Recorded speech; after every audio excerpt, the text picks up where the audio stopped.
오늘은 종말에 대한 징조와 대비, 종말에 대한 징조와 대비이라는 제목으로 말씀을 상고합니다. 이제 다니엘서가 오늘로서 끝나는데 아주 대미를 장식하고 있어요. 그야말로 종말, 끝날, 일어날 상황을 이렇게 종합적으로 짧지만은 아주 굵게 말씀을 주셨어요. 그래서 종말론을 우리가 알려면 바로 이 말씀을 알아야 되고, 이 말씀을 통해서 이제 더 확대돼서 자세하게 말씀한 것이 요한계시록입니다. 그래서 구약에서는 지금 이 마지막까지 이렇게 주신 말씀이 이제 다니엘서가 중요하고 스가랴서가 중요해요. 그야말로 종말에 대한 말씀을 다니엘서와 스가랴에서 하고 있어요. 그래서 이제 곧 스가랴서가 들어갈 건데, 종말의 그 모든 상황이 어떻게 진행되는지 좀 정확하게 깨닫는 좋은 기회 되시길 바랍니다. 여기 보니까 이 종말이라는 단어를 5차례나 지금 쓰고 있어요. 이 짧은 몇 절 속에서. 여기 보면 4절에 그랬죠. 다니엘아, 마지막 때까지 이 말을 간수해라. 마지막 때를 초점 맞췄어요. 여기 또 6절에도 이 놀라운 일의 끝이 어느 때까지냐, 그런 말씀을 했잖아요. 또 7절에도 이 모든 일이 다 끝나리라 이렇게 했고, 또 9절에도 보면 마지막 때까지 간수하고 봉함할 것이다 그랬고, 또 13절로 넘어가면 두 단어가 나와요. 너는 가서 마지막을 기다리라 그랬고, 끝날에는 내 몫을 누릴 것임이라, 이렇게 계속 지금 이 마지막 끝, 이걸 이제 한자로 종말이라고 그래요. 여기에 아주 초점을 맞춰서 계속 매 절마다 쓰신 거예요. 그렇기 때문에 지금 오늘 이 현장의 말씀이 아니고 미래의 말씀이에요. 아직도 미래예요. 이 다니엘이 BC 500년 요때쯤 이제 그 사람인데, 지금 2500년이 지났잖아요. 근데 오늘 우리들에게도 이 말씀은 미래예요. 아직 끝날이 안 왔어요. 그렇기 때문에 성경은 얼마나 방대한가를 알 수가 있어요. 그래서 적어도 이 아담부터 지금까지 6000년이 지났는데, 그 아담에게 주신 여자의 후손에 대한 말씀이 아직도 다 안 끝났어요. 여자의 후손, 이 땅의 사람들을 구원할 메시아에 대한 예언이 창세기 3장부터 시작되는데, 그 말씀이 아직도 완성이 안 된 거예요. 현재 진행 중이에요. 이렇게 하나님의 계획은 무궁무진한 계획인데, 이걸 짧은 우리 사람의 지식과 이 눈을 가지고 어림없는 잣대로 이 성경을 갖다가 알려고 하는 이러한 무지와 교만을 우리가 꺾지 않으면 성경은 깨달을 수가 없어요. 그래서 한없이 우리는 하나님 앞에서 미약한 존재지만 하나님이 구원을 주시겠다 약속이기 때문에 그 비밀을 점점 깨달아가는 그런 과정에 있는 거예요. 그래서 이 오늘 말씀도 다 풀어지지는 않아요. 그러나 많이 이제는 풀어져 있어요.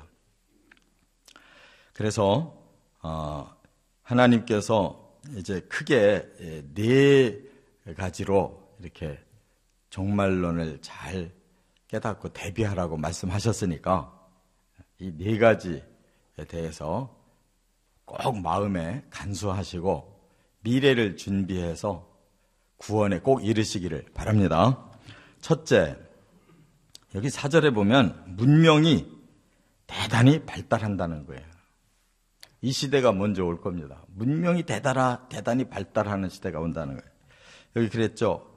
다니엘아, 마지막 때까지 이 말을 간수하고 이 글을 봉함하라. 많은 사람이 빨리 왕래하며 지식이 더하리라. 그랬어요. 이 마지막 때까지 이 말, 계시의 말을 간수해라. 그랬어요. 간수라는 말이 뭐예요? 잘 보호하고 지킨다는 거예요. 그러니까 이 과거에 주신 이 구약 성경의 말씀을 우리가 이거 필요 없어 하고 제껴버리면 안 된다네. 이건 종말까지 예언한 말씀이기 때문에 그걸 잘 간수하고, 봉함이라는 게 뭐예요? 우리가 중요한 편지 내용을 쓰면 거기에 겉에 딱 붙이죠. 그거는 그만큼 소중하고 하나님이 남겨놓으신 비밀이 아직도 많다는 거예요. 그래서 그것을 풀어주실 때까지, 열릴 때까지 기다리라는 거예요. 우리는 이 말씀을 계속 붙잡고 하나님이 봉함한 걸 이제 열어서 보여주실 때까지 계속 이 말씀을 붙들고 간수하고 있어야 돼요. 요한계시록 22장 10절 11절에 보면 이제는 그 말씀을 봉함한 것을 열어서 말하라고 그랬어요. 그러니까 이미 서기 100년경에 사도 요한에게 다시 이 계시의 말씀을 주실 때는 이제 그때부터 열었어요. 할렐루야. 이렇게 하나님 말씀이 정확해요. 600여 년 만에 이 봉함했던 비밀을 많이 열어서 계시록에는 더 자세하게 나온다는 말이에요. 그 지금 1900년 동안 그 계시록의 말씀을 사람들이 배워서 많이 종말을 대비하도록 하나님 열어놓으셨다는 거예요. 자, 그런데 그럼 그 중에 하나의 비밀이 뭐냐? 여기 빨리 왕래하고 지식이 더한다 그 말이에요. 이 두 가지 문명을 지금 특징적으로 말했어요. 빨리 왕래한다. 지금 교통이 비행기를 보시면 지구를 이렇게 반쯤 넘어가는데 얼마 안 걸리잖아요. 우리가 멀리 여행 가도 뭐 열 몇 시간만 타고 가면 그냥 웬만한 데 다 가잖아요. 그렇죠? 그 거리가 얼마나 먼 건데. 지금 또 육로로 가는 것도 얼마나 빨라졌어요. 뭐 부산까지. 옛날에는 하루 종일 가가지고 너무너무 지쳤는데 지금은 2시간 반 그냥 쑥 가버리잖아요. 이 사실을 그 당시에 이 말을 어떻게 할 수 있겠냐고 생각해 보세요. 다니엘 시대에 사람들이 뭘 타고 다녔어요? 짐승 타고 다닐 때요. 그 중동 지방의 사막 지역이라 낙타 타고 다닐 때라고. 그 낙타가 뭐 얼마나 빠르겠어요. 그런 시대에 살고 있는 사람이 하나님의 계시의 말씀을 사람들이 빨리 왕래할 거다. 이렇게밖에 말을 못 하잖아요. 이러한 첨단의 기계 기술 문명이 이렇게 발달할 줄 몰랐잖아요. 자동차가 발명되기 시작한 게 겨우 이 1900년 요때쯤 시작한 거예요. 비행기도 그렇고 뭐 멀리 오래된 것도 아니에요. 이제 겨우 100년 지났어요. 그 사이에 이렇게 발달한 거예요. 그 전까지만 해도 자동차가 없었다고. 또 지식이 더하니라 그랬어요. 요즘 IT 산업 보세요. 지금은 대학 다닐 필요도 없어요. 그냥 인터넷만 열고 자기가 열심만 있으면 뭐든지 다 배울 수 있는 세상이에요. 하버드 대학의 강의도 다 들을 수가 있고 서울대 강의도 다 들을 수가 있어요. 거기 안 가도. 이런 시대에 우리가 살고 있어요. 이건 이미 성취됐잖아요. 할렐루야. 성취되고도 남았어요. 지금 달나라도 가고 이제 조금 있으면 달나라에 완전히 사람들이 거기서 거주하는 기지가 완성되면 돈만 많으면 거기 여행 가서 사는 거예요. 그런 시대가 됐어요. 두 번째, 그러나 우리가 마냥 좋은 거 아니에요. 5절부터 7절에 보면 대환란이 일어난다는 거예요. 이 지구의 끝은 그렇게 신나게 발전만 되고 사람들에게 좋기만 한 게 아니에요. 하나님이 사람들에게 그런 지식을, 지혜를 주셨지만 그것이 올바른 지식과 지혜가 아니기 때문에 사람들이 그것을 전부 악하게 발전시키는 거예요. 그렇기 때문에 이 세상의 끝은 스스로 멸망하는 겁니다. 자기들의 악으로 스스로 멸망해요. 그래서 여기 5절 이하에 다니엘이 하나님 앞에 다시 물어봐요. 도대체 무슨 뜻인지를 모르겠습니다. 이게 도대체 언제 이런 일이 일어난다는 겁니까? 하고 물어보니까 반드시 한때, 두때, 반때를 지나서 성도의 권세가 다 깨지기까지이니 이렇게 말씀을 했어요. 자, 이게 무슨 의미냐 하면 그 당시는 몰랐는데 계시록에서 이걸 밝혔어요.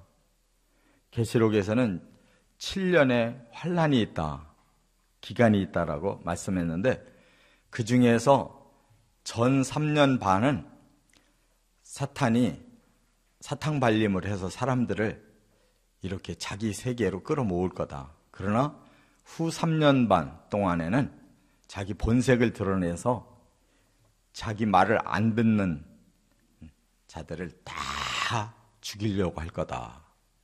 그게 환란인데 특별히 그 초점이 어디에 맞춰져 있냐면 이스라엘에게 맞춰져 있어요. 성경은 창세기부터 계시록까지 이스라엘 사람들을 놓고 해석하지 않으면 안 돼요. 이스라엘 사람들이 이제 구약시대나 필요하지 신약시대에는 전혀 쓰임받지 않는다. 이제 교회로 바뀌어지고 일반 성도로 바뀌어졌다. 이렇게 해석하면 끝까지 해석이 안 풀려요. 성경은 계시록까지 이스라엘 사람들을 계속 초점 맞추고 있어요. 거기에 성도들, 이 이방인들까지도 구원 백성을 삼았기 때문에 이스라엘 사람들을 초점을 맞춰서 말씀을 하시나 모든 구원받은 이방인들을 포함하고 있다는 거지, 이스라엘을 빼놓고 이방인들 중심의 세계로 계시를 하신 게 아니라는 걸 깨달아야 돼요. 그래서 이스라엘 사람들이 어떻게 움직이는가를 우리가 잘 알아야 되고 해석에 그걸 적용할 줄 알아야 돼요. 이스라엘이 1878년 동안 로마의 망에서 이 세상에 지리멸렬해졌지만 끝까지 살아남아서 다시 1948년에 나라 세운 거, 그것이 가벼운 얘기가 아니고 성경에 계시된 얘기예요. 그래서 이스라엘 사람들이 끝내 엉뚱한 메시아를 기다리다가 적그리스도 만나기 때문에 마지막 그들에게 구원의 기회를 주는 것이 7년 환란이라는 거예요. 그 환란을 통해서 그들에게 깨닫게 해서 하나님의 구원의 메시아 예수 그리스도에게로 끝내 돌아오게 한다는 거예요. 그게 로마서 9장부터 11장까지 바울이 예언해 놓은 말이에요. 그렇기 때문에 여기에 한때, 두때, 반때가 반드시 지나서 성도의 권세가 끊어질 때까지라고 하는 것은 후 3년 반에 그 환란이 다 겪어져야 세상 끝이 온다는 거예요.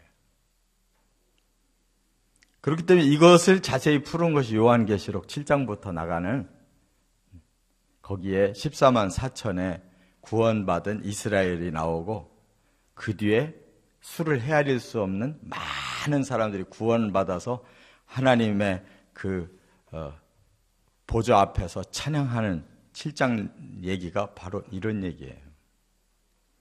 이렇게 정확하게 이 세상은 막 대단히 발전하고 낙원이 될 것 같은데 악한 자들이 세워놓은 이 문명은 무너지는 거예요. 적그리스도가 나타나서 막 완성을 시킬 것처럼 말하다가 막판에 다 깨뜨려 버리는 거예요. 핵폭탄 반드시 터질 겁니다. 요한계시록의 내용이 핵폭탄이 터지지 않고는 그렇게 인해재앙, 나팔재앙, 대접재앙을 설명할 길이 없어요. 사람들의 그런 안이한 생각으로 그런 일은 없을 거야 라고 그는 희망사항이지 역사는 그렇게 진행이 안 됩니다. 그래서 적 그리스도에 의해서 이 모든 것이 파괴될 거다. 성도의 권세가 다 끊어질 거다. 이스라엘이 다 파괴될 거예요. 그 다음에 세 번째 8절부터 10절에 보면 두 종류의 사람으로 나뉜다는 거예요. 어떻게? 지혜 있는 사람하고 지혜 없는 사람. 여기 지혜 있는 사람은 뭐라고 그랬어요? 많은 사람들이 연단을 받아 스스로 정결하게 되고 희게 하게 될 거다 그랬어요. 이제는 선택밖에 없어요. 둘 중에 하나예요. 나는 정말 하나님의 말씀을 믿고 내가 여기서 구원을 받으려면 다른 길이 없구나. 내가 정결함을 받아야 되는구나. 죄를 해결받아야 되는구나. 그리고 하나님 앞에서 스스로 이 연단을, 이 고난을 잘 극복해낸다는 거예요. 그러나 지혜 없는 자는 어떻게 한다고 그랬어요? 계속 깨닫지를 못하기 때문에 악을 행한다고 그랬어요. 그냥 이 세상에 묻혀서 그냥 갈 때까지 가는 거예요. 자기 육체가 원하는 대로 그냥 욕망 따라서 가는 거예요. 지금 사람들이 어떻게 살아요? 바로 그렇게 나눠져 있잖아요. 뭐 이거저거 따지지 않습니다. 그냥 자기의 육체의 욕망대로 그냥 사는 거예요. 뭐든지 탐이 나면 다 얻고 싶고 그냥 그대로 가는 거예요. 지금 사람들이. 그러나 정말 하나님의 지혜를 받은 사람들은 그거를 초월해서 정말 진리대로 살아야 되는구나. 우리의 죄를 깨끗하게 씻지 않으면 안 되는구나. 하나님의 거룩함을 우리가 닮아가야 되는구나 알고 하나님 나라를 준비하며 사는 거예요. 둘 중에 하나예요. 두 마리 토끼 다 잡으려고 그러면 다 놓치는 겁니다. 그렇기 때문에 사탄의 그 전략은 이 세상을 그렇게 발달해서 여기서 낙원 누릴 것처럼 말하면서 모든 머릿속에는 악을 가득 집어넣고 사람들을 그 속에서 속이고 싸우고 죽이고 온갖 짓을 다 하게 만들어서 다 망하게 하는 게 사탄의 목적이에요. 거기에 인류는 지금 신나게 지금 속아가지고 가고 있는 거예요. 깨달아야 될 줄 믿습니다. 이게 바로 요한계시록 22장 11절에 나와요. 의로운 자는 그대로 의를 행하고 악한 자는 그대로 악을 행하게 둬라. 그렇게 될 거라는 거예요, 세상이. 지금 요 다니엘서 요 말씀하고 계시록 요 22장 말씀이 완전히 일치돼요. 여기는 봉함했는데 거기는 열고 여기서 시작된 두 종류의 사람이 거기 가서 그렇게 결말을 맺는다고 말씀하고 있어요. 끝으로 네 번째 11절부터 13절 끝까지 인내해야 한다. 마지막 필요한 건 인내밖에 없다는 거예요. 그래서 매일 드리는 제사를 폐하며 멸망하게 할 가증한 것을 세울 때부터 1290일을 지내고 기다려서 인내해서 그 다음 1335일까지 이르는 그 사람은 복이 있다. 이 비밀이 지금 안 풀렸어요. 이 계시록에도 알 수가 없어요. 이 내용이. 그러나 어느 정도는 느껴요. 1290일과 1335일이 뭔가는 대충 알아요. 왜냐하면 1260일은 이미 계시록에서 풀어졌어요. 그게 3년 반이라는 말이에요. 1260일. 한때라는 말이에요. 한때, 두때, 반때. 그게 3년 반이라는 거예요. 1260일. 한때, 두때, 반때. 전 3년 반, 후 3년 반. 이것까지는 알아요. 그러나 1260일이 아니라 여기 보면 1290일이에요. 30일이 더 있어요. 전반부에. 후반부에는 1260일에서 75일이 더 있어요. 근데 이것도 어느 정도 추정해요. 이 30일과 뒤에 75일은 때로 말하면 앞에 30일은 한 때를 말해요. 뒤에 75일은 두 때 반을 말해요. 그렇죠? 75일은 30일, 30일, 15일 해야 75일 나오는 거예요. 앞에는 1260일에다가 30일만 더 보태져 있어요. 한 때를 보태고 뒤에는 두 때 반이 보태져 있어요. 그러나 거기까지 끝까지 가는 자에게 복이 있다고 그랬어요. 그러니까 끝까지 인내해야 된다는 말이에요. 우리가 다 1290일과 1335일을 다 해석할 수 없어도 뜻은 알아들었단 말이에요. 상황이 어떻게 전반부 후반부가 어떻게 간다 할지라도 이때나 저때나 끝까지 참는 자가 복이 있다 그 말이에요. 할렐루야. 그 다음에 다니엘에게 마지막 13절에 뭐라고 말씀했어요? 너는 가서 마지막을 기다리라. 어디로 갔을까요? 하나님 앞에 낙원에 갔어요. 이 땅의 삶을 다 이제 마감하고 이 다니엘이 80 이상 살았다고 보는데 다 이 세상 끝나고 너는 이제 갈 때가 됐다. 그럼 가라는 거예요. 어디로? 안식의 땅으로 가라는 거예요. 그래서 마지막을 기다리라. 이는 내가 평안히 쉬다가 그랬어요. 그러니까 다니엘은 지금 낙원에 가서 평안히 쉬면서 기다리고 있어요. 어느 날을? 마지막 날을. 완전한 구원에 이를 날을. 부활해서 영생을 누릴 날을 기다리고 있다는 거예요. 그러면 그 끝날에 너도 내 몫을 누리게 될 것이다. 우리만 끝날이 필요한 게 아니에요. BC 500년에 죽은 다니엘도 끝날이 기다려지는 거예요. 지금은 임시로 낙원에 있어요. 그렇기 때문에 예수님이 오셔서 부활하는 그 첫 번 부활에 다니엘이 참여하면 다시 살아나서 우리도 거기에 같이 참여해서 바로 하나님이 주시는 목, 영원한 생명과 영광을 누리게 될 날이 아직 남아있다는 거예요. 그 기다리라고 그랬어요. 그때까지 인내해야 되는 것이에요. 이 몇 절 안 되지만 성경 전체의 이 종말론을 완벽하게 여기다가 말씀을 하셨어요. 이것만 더 보태진 것이 종말론이에요. 사방에 조금씩 산재되어 있는 종말론이에요. 그러니까 하나님 말씀은 어설프게 쓴 것이 하나도 없다는 사실. 다만 계시를 조금 흐리게 보여줬다가 조금 점점 더 밝게 보여줘서 우리로 하여금 점진적으로 시대가 갈수록 더 명확하게 깨닫도록 하고 계시다는 것. 우리의 신앙도 미약할 때보다, 우리가 어렸을 때보다 이제 늙어서 모든 것을 다 지혜를 터득 했을 때 더 명확하게 깨달아지듯이 이 시대도 그렇게 점점 깨달아져 가고 있다는